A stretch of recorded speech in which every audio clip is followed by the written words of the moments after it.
Hey everybody, today we're going to look at what's known as Le Chatelier's principle. Henri Le Chatelier was a French chemist who came up with this process or this principle that talks about how we can manipulate equilibrium systems. So when a system goes to equilibrium, the reaction seems to stop and no longer work, but don't forget that the reaction is constantly in this dynamic equilibrium, meaning that it's constantly producing products and constantly reacting back and producing the original reactants. But what Henri Le Chatelier found is that there's ways of manipulating those equilibrium systems. So if we're not getting a lot of products, we can do something to try to get more products. So let me show you what he did. His principle is this: if we change an equilibrium system, so if we do something, so we let the system get to equilibrium and then we change it. We do something, we add something to it, we change the pressure, we change its temperature. What's going to happen is a system that was originally at equilibrium is no longer going to be at equilibrium because we just disturbed it, we changed it.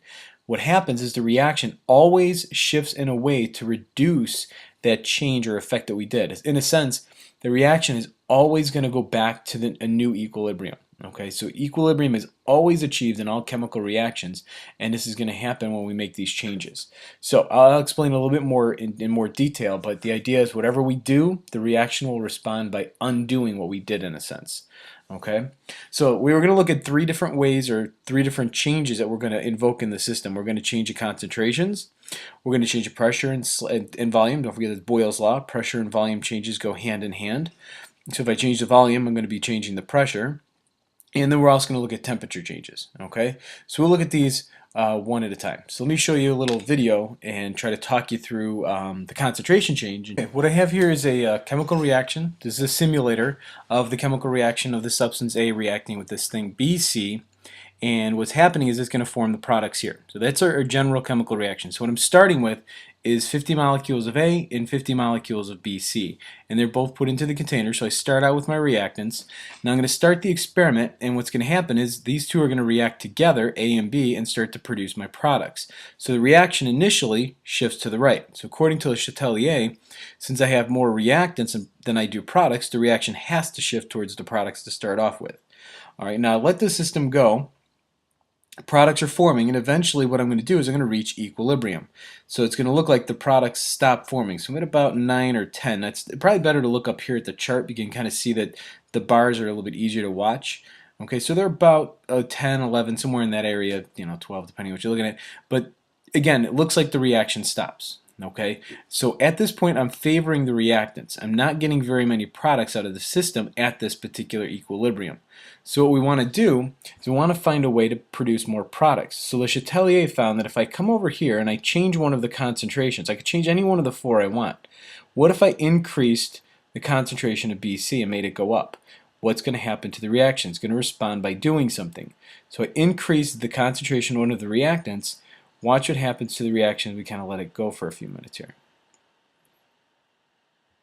Notice that these are going to start to go up. Now we're up at 15, 16. So what we're doing is by putting in more reactants, I increase the amount of reactants.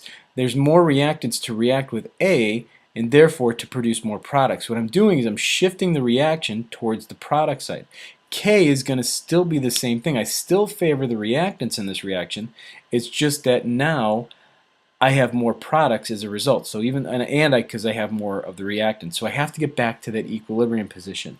So the reaction will respond by reacting more with the reactants to produce more products. And notice now I went from 11 to 12 to now having 21. So I can increase the products. Now what would happen if I come over here and I take out some of AB? If I just remove it completely from the system. Watch what happens to the amount of C.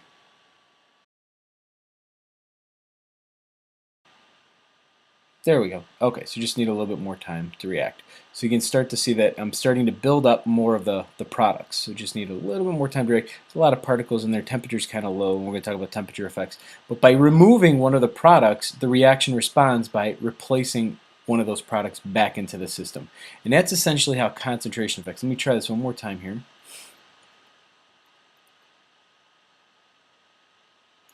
Let the reaction go back to equilibrium. Okay, so about 9, 10, 11. So let's go ahead and take out C completely.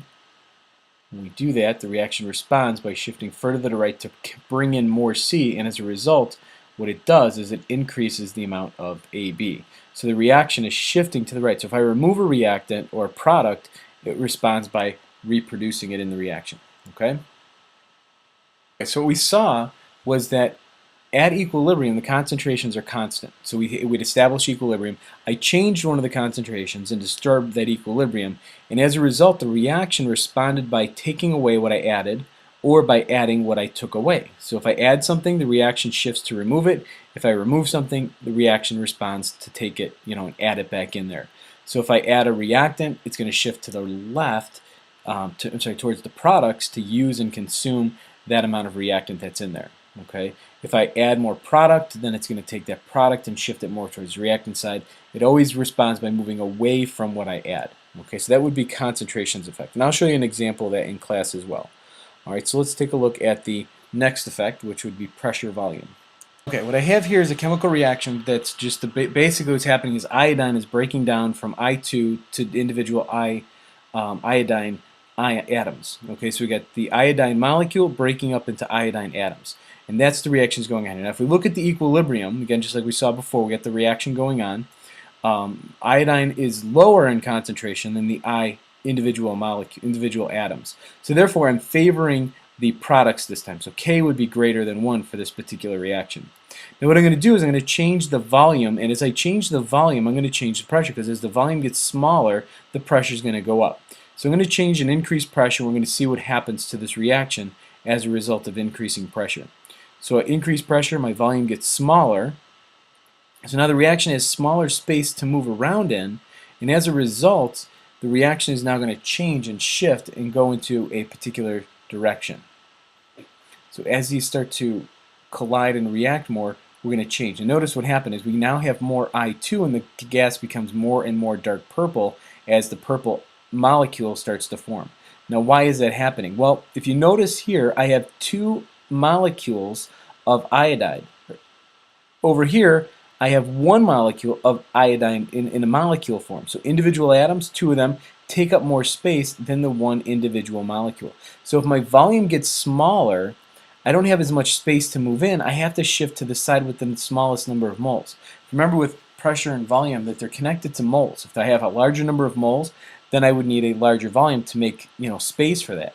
So what we find is that if you decrease the volume, the reaction will shift in the direction that will go to the smaller number of moles.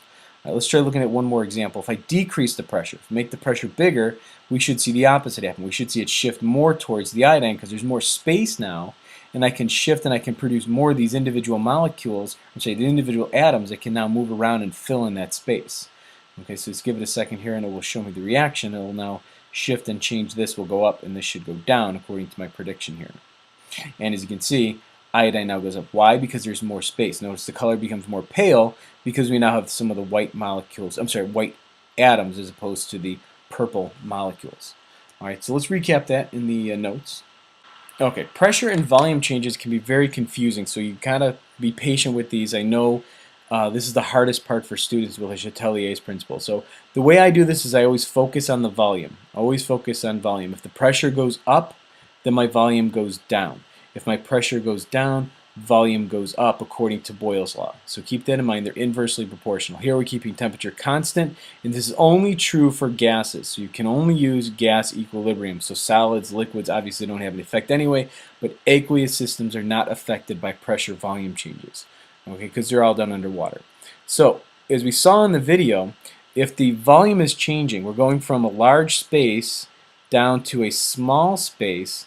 Well, I can't fit as many gas particles in a smaller space, right? Because the smaller space now has less room to move in. So if I look at volume, nRT over the pressure, well, we've changed the pressure, so now we have to look at how the volume is going to respond. It's going to be based on the number of moles, because the lower the number of moles, the less space it's going to take up. Obviously, moles are the number of gas particles. The more gas particles, the larger the volume. So they're proportional to each other. So if the volume holding the gas is reduced, the response of the system is to reduce its own volume. How does it do that? By shifting to the side of the reaction that has a smaller number of moles of gas, by the way. All right, so let's take a look at some examples here. All right, so I have in this reaction, I have dinitrogen tetroxide and nitrogen dioxide. All right, so obviously this is producing 2 moles of gas. So I get 2 of these nitrogen dioxide molecules in the container, which are going to take up more space than 2 of these compounds here that have oxygen and oxygen and an oxygen. It's a bigger molecule I'll give you, but it's still 1 molecule versus 2. So if my volume, okay, the container is reduced, I have a large volume, and now I have a small volume, I have to make the number of moles get smaller. So how will the reaction respond to a smaller volume? It's going to shift it towards the reactant side. So I'm going to see more of this gas form and less of this gas form because the volume is getting smaller. Volume is going down, so we have a smaller volume, less space to move around in. I need to shift to the side that has, every time the reaction shifts in this direction, I take 2 molecules and I make 1. 2 molecules become 1. So I'm going to be taking up less space if I shift more towards the nitrogen, dinitrogen tetroxide. Okay? All right, let's try looking at another one. Here I have nitrogen, hydrogen, and ammonia. I'm not going to draw out the molecules. You can kind of picture what's going on here. But look at this side here. I have 4 moles of gas. 4 moles of gas. Notice gas, gas, and gas. Over here I have 2 moles of gas. Okay, so 2 moles. So if I shift towards the reactant side, or I'm sorry, towards the product side, if I go in this direction, I'm going to cut my number of moles in half. The volume will cut in half every time. If I shift in this direction, well then I double the number of moles, so the volume's going to get bigger. So if my pressure is going up, my volume has to be going down, so therefore I have to shift to the side with the lower number of gas moles. So this reaction will shift to the right. Okay, just to recap what a shift means it's going to react. So it's going to react in the right direction. It's going to produce more ammonia. These 2 molecules, or in this case 3 of the hydrogens and 1 of the nitrogens, are going to react together to produce 2 moles of ammonia. And every time it does that, it cuts the volume in half because the number of moles of gas are cut in half. So when we say shifting, it looks like a chemical reaction is happening. Something is going on in the reaction chamber, and then it'll go back to equilibrium and it'll look like to us nothing is happening. All right, let's take a look at one more for the volume pressure changes. All right, so here we've got hydrogen reacting with iodine to produce hydrogen iodide. All right, so I got 2 moles of gas on this side, and over here I have 2 moles of gas. So the number of moles on both sides are the same. So what's going to happen if I change the pressure? Well, if pressure goes down, volume goes up, and we have to shift to the side with the smaller number of moles. Well, they're both the same. So we will have no shift. There's going to be no change to this reaction. I can't get any more products or reactants out of this reaction. It's pretty much going to stay the same. So pressure and volume has no effect. Now, if I make one small change here, if I change this to a solid, now that's going to have an effect. So you got to watch the states of matter on these. Because if this is a solid, then I don't have 2 moles anymore. I have 1 mole. And now, as a result of that, the reaction will shift to the side that has a larger volume. So in this case, that looks bad. I should probably put that T in there. So it's going to shift to the right. And it's going to produce more products because of the fact that we now have a larger volume, so it shifts right. Okay? So keep in mind, watch for the solid liquid gas thing. All right, one last thing we're going to look at, which is temperature effects. All right, temperature effects are going to be treated just like we would concentrations. Okay, so really, first thing we need to understand is whether it's exo or endothermic. So remember in the thermochem chapter, endothermic means heat is added to the reactants. Heat is added to the chemical reaction. As exothermic, heat is a product. So it's really important when we're dealing with temperature changes that we know whether we have an endothermic or an exothermic process. Okay, so if temperature's changed, if we increase temperature, what we are doing is we're adding heat. Because you want temperature to go up, you have to add heat. So if I add heat, what's that heat doing? Well, if it's endothermic, the heat is used to react the reactants, to make the reactants break down into products. So in a sense, I'm increasing the heat, causing the reaction to shift in this direction.